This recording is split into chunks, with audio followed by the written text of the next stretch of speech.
Hello, this is Simo Crypto here again, and today we see how to set up a bot with Hummingbot. What you see is the dashboard, which is linked to my running VPS. You see the shell here of my Docker installation where Hummingbot is running. Okay. Why the dashboard? Because it is easier to run bots with the dashboard. You can of course do it also on a shell, on your Linux shell, but let's use the dashboard. First of all, you have to generate a config, okay, using the XEMM controller. XEMM stands for Cross Exchange Market Making, and let's suppose to create a strategy on Caspa. See the first episode if you don't understand the strategy yet. In a nutshell, basically you create limit orders on a illiquid or non-liquid exchange, which are supposed to be hedged once are hit by the market volatility on the more liquid exchange, in this case the Tether exchange. Now let's create a strategy for Caspa, Cas USDT, where we use KuCoin as a maker exchange and Gate.io as Tether exchange.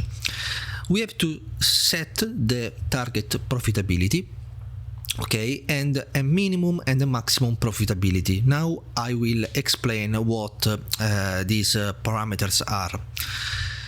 Target profitability, of course, is the distance from the market, the current market price, okay, where you place orders at, basically. So once they are hit by the market volatility, you go to the Tether exchange to hedge and take a 0.35% profit. I am setting the bot like that. What is the minimum profitability, which I most of the times set as 0%? Basically, it is the minimum level of profitability you are comfortable with. So even if we are setting 0.35 as target profitability, it may happen that in the trajectory towards the Tether exchange, that the orders, the bid orders or the ask orders are not available as you hoped, okay? So some are missing because some other people came before you and took them, so you have to scroll back to inferior levels, okay, less profitable levels. Now the mean profitability basically says the least, the smallest level, the most inferior level you are comfortable to hedge your position at, okay. Max profitability, basically it's not so important.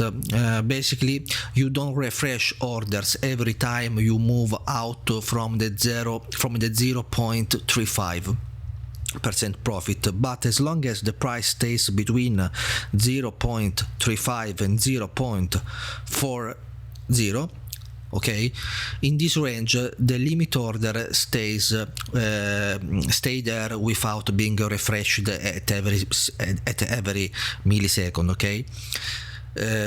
When the price moves out of this window from 0.35 to 0.40, then the orders in the maker exchange gets refreshed, okay. So we have defined these three very important parameters: target profitability, minimum profitability, and max profitability. You can of course set up also the number of maker levels and on both sides, buy and sell, but for this example let's say simple and let's imagine just one level. Okay. Now we can of course launch the strategy. We go down here, we see the config name, and we upload the config to the backend API. Now we have to go to the deploy tab. Here we select the strategy, we choose a name. Typically I am used to name the strategy with the maker exchange first and the taker as a second. Okay, so I call this strategy Kuko Gate. We, for this example, ignore risk management and rebalance configuration, and let's just launch the bot. So now that the bot is launched, we are expected to see limit orders appearing in the maker exchange, in our case KuCoin, and we see we refresh the window, of course. Let's see if it's running, and it is running. Okay, this is the instance of the bot which I've just created.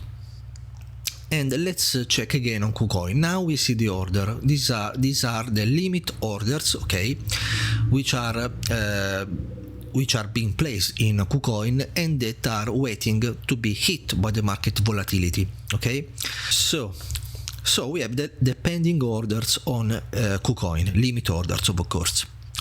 How does it work? Let's suppose that this sell limit order at 0.086 gets touched by the market, gets hit by the market, then it goes to the taker exchange and buys back. Okay, so it sold at 0.086 basically, and it buys it back at 0.085. Okay, this is our profit. Okay, we explained it very carefully in the first episode. Let's go back to there, okay, if you don't understand the strategy yet. Same goes for the other limit order. We can say the very same thing, no?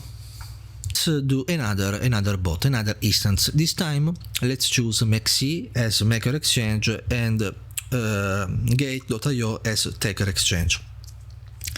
We use again as trading pair CAS USDT. We set up the minimum profitability, max profitability, and target profitability, same as before. Okay, 0.35 we used to do. Okay, so we do it the same now. Of course, we are setting a quote in an amount of dollars. This 100, I haven't said it before, it's the quantity of dollars for each level, both buy and sell sides. So let me edit it as it was before. Perfect. And now we can of course launch the config once again. We scroll down and we see the bot name, and of course we upload the config to the backend API. Again, we deploy the new bot by selecting it, choosing a name which we like. We can call it any name, with any name, and we launch the bot. Now we go to instance, and we are supposed to see the limit order in MEXC global this time, because MEXC this time is our maker exchange. We see that bot is currently stopped because it is booting, and now we see that limit orders are being created on MEXC. We refresh the page of the instance and we see that it is fully running right now. Okay, this is basically the strategy. Again, we can make the same game. For example, if this limit order gets filled at 0.86, it gets edged on the taker exchange. Okay, with the same logic. It happens in real time, of course. Now let's wait to see the market. Let's wait for the market volatility, and let's see the first result that comes. Okay, so we will answer the question: is this strategy profitable?